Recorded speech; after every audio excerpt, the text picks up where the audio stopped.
My name's Ed Piscor. I'm Jim Rugg. I think we got a special treat today for a lot of the Kayfabers out there, man. What do you Special treat for me, I'll tell you that. What do you got first, Jimmy?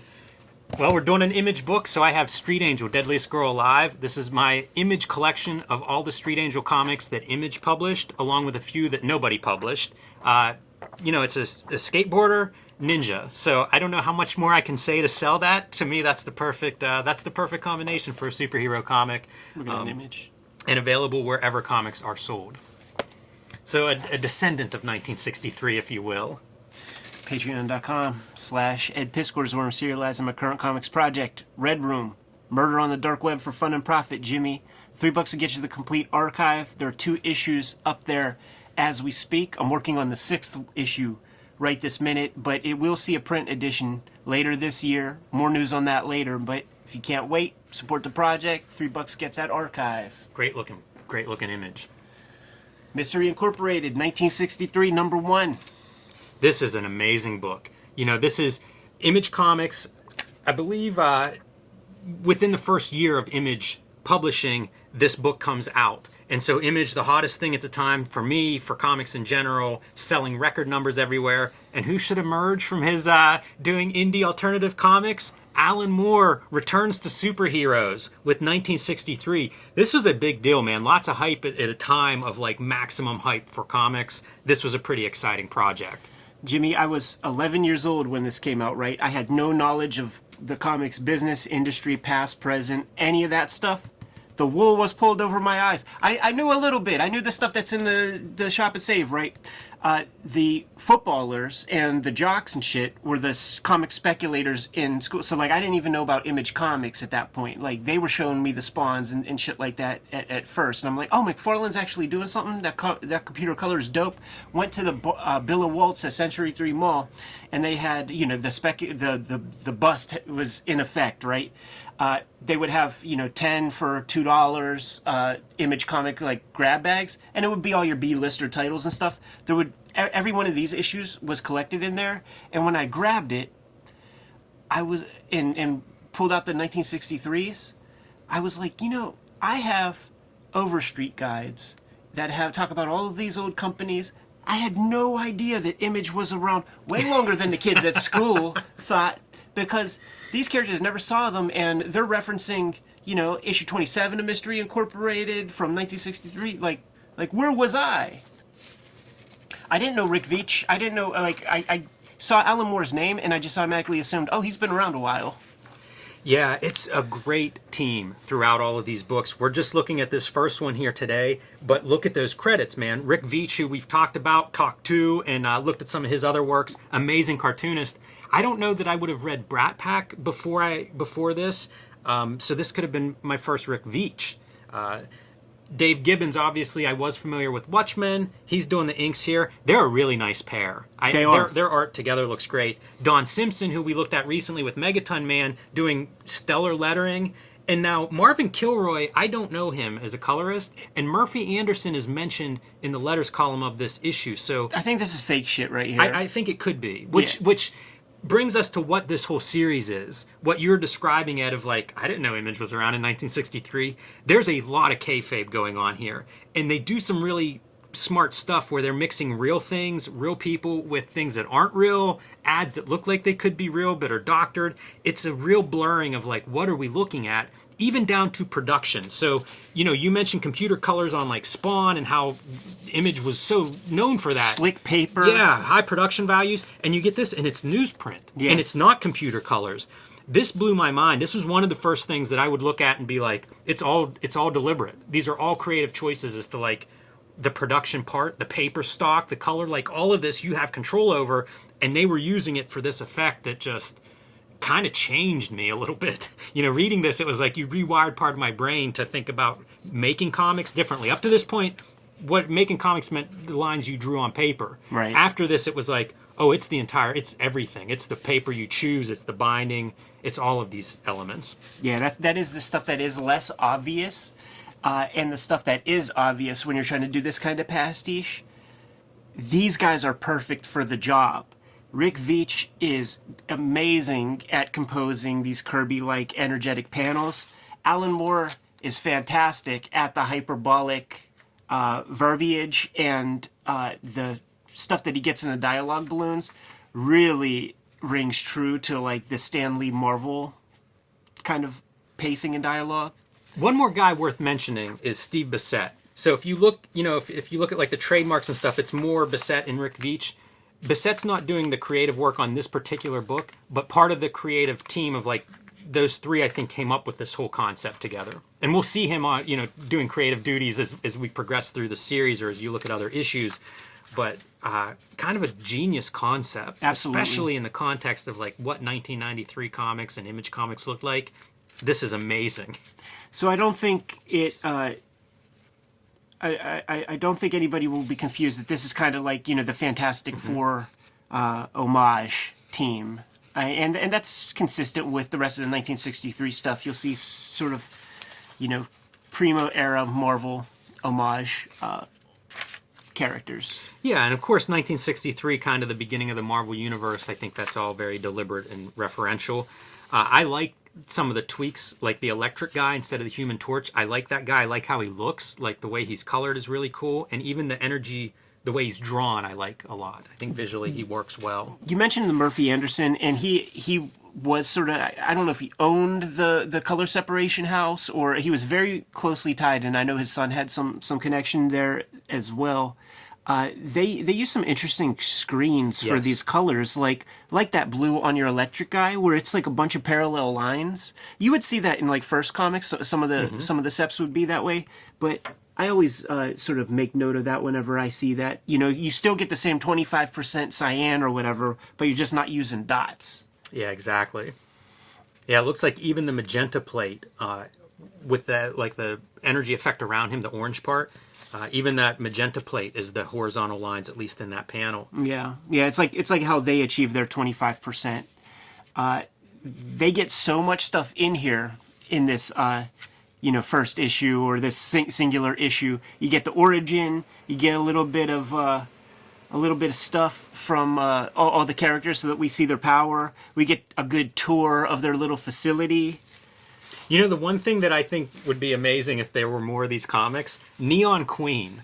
I feel like you could spot color that neon and really make her look alien on these pages, and that would be kind of neat.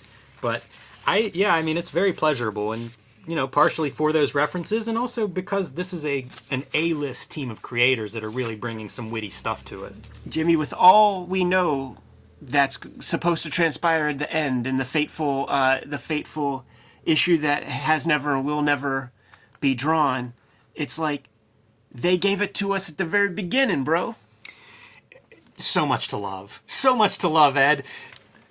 Single panels. I love he's reading a comic that's set in this universe. I love Neon Queen's her powers as she drifts, even the eyeball, like the drawing's even changing. And then the storyline that we're looking at here is this character that's like backing through, oh man, what's the device is like the maybe window or something, the maybe machine is what this guy's coming out of, and he's walking backwards, and it has to do with this time paradox stuff. Fascinating, really cool, like sci-fi stuff. Again, going back to source material being Fantastic Four, those sci-fi elements are something that I think the best Fantastic Four stories have, and that's what we're seeing here with that guy coming through the time machine. And you notice he had a bow and arrow. Very, very important. We certainly plan on continuing to look at more 1963 comics. And, there's a big reveal with that guy. So after they have their first little altercation with him, whatever you want to call it, now they're on the hunt for him. So this gives us the opportunity to see more of the Mystery Incorporated lair. Maybe he planted a bomb in this incredible looking train that you see in one panel, we'll never see again. Yeah. But they did that work. It's great. This train's gimmick is this is how they can get across country real fast. So then you have to imagine that they've built a subterranean train that only they use. Right. That's some Elon Musk shit. Maybe he has that. Could be. Could be where he got the idea. All the fake stuff, too. Like the page of text that you see there. This is highlighting like the future issues that are going to come out from 1963. So real stuff, but within the context of like what we think of as like, Stan's soapbox and those kind of pages of checklists of what else is coming out. So again, mixing in fake and real. and highlighting some of the creators. Chester Brown gets that orange box, is about Chester Brown, and he's going to be inking a story or a couple stories, but that box is talking about his real comics and talking about Drawn and Quarterly and Peep Show and Dirty Plot and Yummy Fur. Like, what is this book? Alan Moore with his, like, it's not just on the comic page. His Stanley hyperbole. Talk about wild. Who should drop into the stifling, steamy 63 sweatshop for a visit the other day but our old friends, awesome Andy Warhol and swinging Salvador Dali. So great. Great guys both.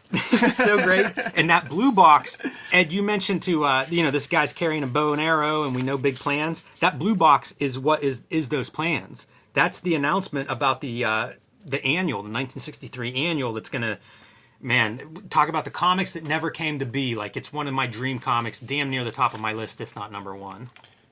Kayfabers. After Image Grand Design, maybe you draw that one? Ooh. There's a very quick, like they're happening down below in this subway-like tunnel area, but above them, we see the Fury cameo, very in line with early Marvel Universe, Absolutely. right? You just see barely a character walk by in the background of a panel. So kind of cool to see what's going on up top. Perfectly in line with that Marvel stuff, man. And it's a fun story that, what's going on underneath is that this invader has set off all these alarms. And so now Mystery Incorporated has to go through their own alarm system, defense system, and it's a chance to just show off their powers, which that's the fun stuff, right? Let's see them in action. Yeah, it feels very much like that Juggernaut issue of X-Men that we checked out earlier. I love whenever like the Crystal, the leader bonds onto this robot, and it's such a great visual. So much good stuff. All the stuff with really all these characters I think look good. Anytime we see them, they stand out. Doesn't that feel real Fletcher Hanks like? It does. It's got to be the blue, I think, is probably like Stardust. Yeah, but it's it a blue looks and cool. yellow. Don Simpson is an incredible letterer. Yeah. He's amazing, man. He really captures that Art Simek silver. He's the only guy who could letter this comic. I always think about bootlegging shirts when I find them. I would like one that was just 1963 is coming. I guess that's the back of this shirt, but kind of fun. Yeah, for sure, man. I freaking hate front and back silk screens. I think this is Don Simpson lettering. Oh, all this. Yeah, Really yeah, good. unmistakable. Unmistakable. And see, it's right here where you're like, man, we need that comic. Yeah. Kayfabers, get on that. Who uses a bow and arrow in Image? Right. Who could it be? How great are all these effects, though? There are so many of these panels. We're kind of talking story overall, and kind of rightfully so. But so many of these panels are just great images. Like the mask guy, really strong. Veitch blows my mind, man. Routinely with the stuff that he draws and the shit that comes out of his imagination. I don't think it's any secret that he opened his third eye a couple of times in his life, man, and he can put it down on the page. But then that's juxtaposed Big time too here, where you see him like going through the digital transition with the very kind of like precise kind of squareness of Dave Gibbons, who seems very like way more rigid of a character when it comes to his process.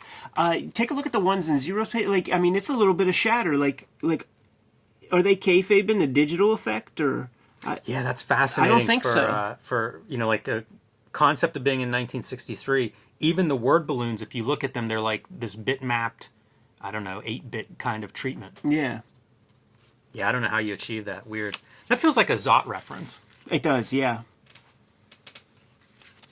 I don't think McLeod does anything in this series, but it wouldn't have surprised me if he did. It feels like this would fit right in. And if he was still around Massachusetts, probably got to sit in on some sessions with Bissette and Veitch talking about these concepts. I can't recall, but I think he might have had a little cameo on that 2-page spread that's going to come later.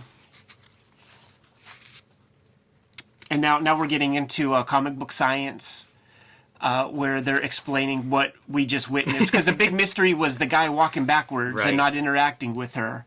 And because of the time paradox stuff, you see 1993 coming back in time, another clue into who this character is.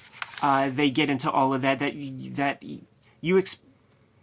time was moving backwards when you saw him do his thing. He was not walking backwards. And another example of like the great panels that illustrate this concept. That's such a good panel. So many of these panels are just wonderful. Great compositions. It really is like 101 for building your panels. If you're gonna do a Kirby gimmick, man, when he was really firing on all cylinders on Fantastic Four, you gotta get in one of those photo collages. Yes. Yeah, they hit all the beats that you would want to hit. If you made a checklist going into this, they cover all of them. I love how the figures look, too. There's a real weight to those figures as they're, like, going through this thing. It's neat. It feels good. It's the Kirby weight. Like, you know, this would be, was it in This Man, This Monster? Like, the collage that would be in that one where it's, you know, Mr. Fantastic. And it's like, he's going in it that way. It's kind of awkward or whatever.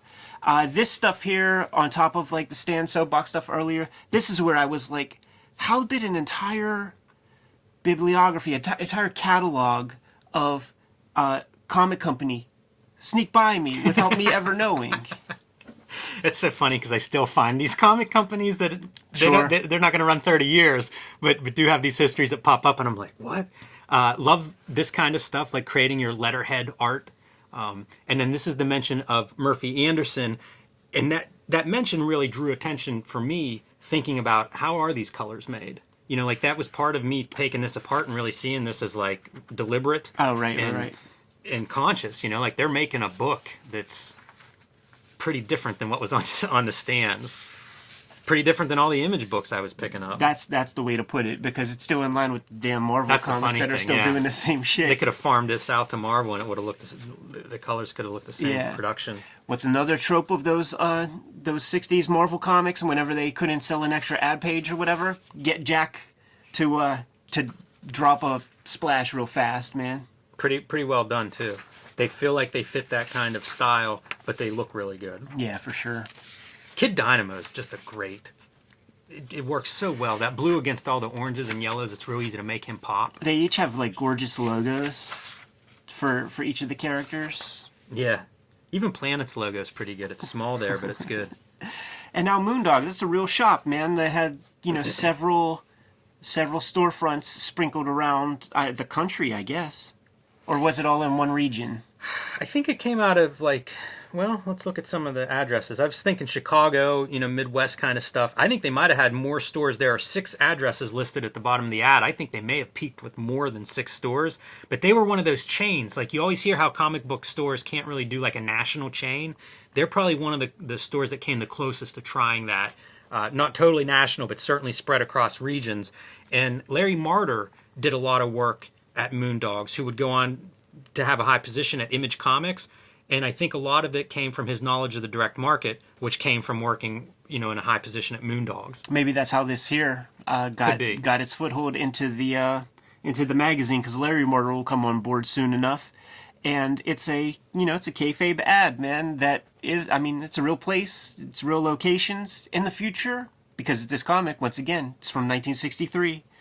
But the crystal ball's telling you, in 1993, there's going to be stores that sell nothing but comic books and stuff that isn't even invented yet, like video and audio tapes. So cool. And that's a Don Simpson illustration there in the middle. So they're really, you know, everybody I think involved in this project is really leaning in and contributing great pieces to this. It's such a the sum of the parts is greater. The whole is greater than the parts. Yeah. I mean, you need it all. Yeah. You need it all to make this thing work. It's like, you know, we always harsh on like that Mignola Batman comic where it's like he's creating this mood, then you flip a page and there's a Got Milk Superman ad, and it's like just takes you right out of it. That could easily happen at any moment if we flip the page and there's a Brigade ad with, you know, Merritt Michaels and shit like that, man. But what do we get? Shamed by you, English? This is one of the greatest things ever, man. And I just encourage everybody to go read that thing. There are so many good details. Language Institute method. What you got to do, though, man, is like if you're certainly sitting next to somebody, wait till they're taking a drink when you start reading some of this stuff out, man, because there will be liquid all over the television set or whatever. Yeah, very fun. And if you look at the address, it's in the state of MY. I think that's made up. I think so, too. Such good details. Very fun. 1313 Mockingbird Lane. You know where that is? Monster's house. Ah, nice. Kayfabers, like, follow, subscribe to the YouTube channel. Hit the bell. We'll notify you when fresh videos are available. What you got in stores, Jimmy? Street Angel, Deadliest Girl Alive, October on in 1976, which I realize is maybe what I should have led with on this show, and the Plain Janes.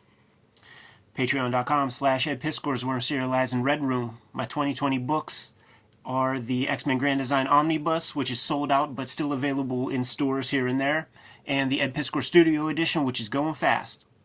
You can subscribe to the Cartoonist Kayfabe e-newsletter at the links below this video to keep up with everything we're doing. You can find Cartoonist Kayfabe merchandise and t-shirts at the links below this video. Give them some marching orders, Jimmy. We'll be on our way. Read more comics.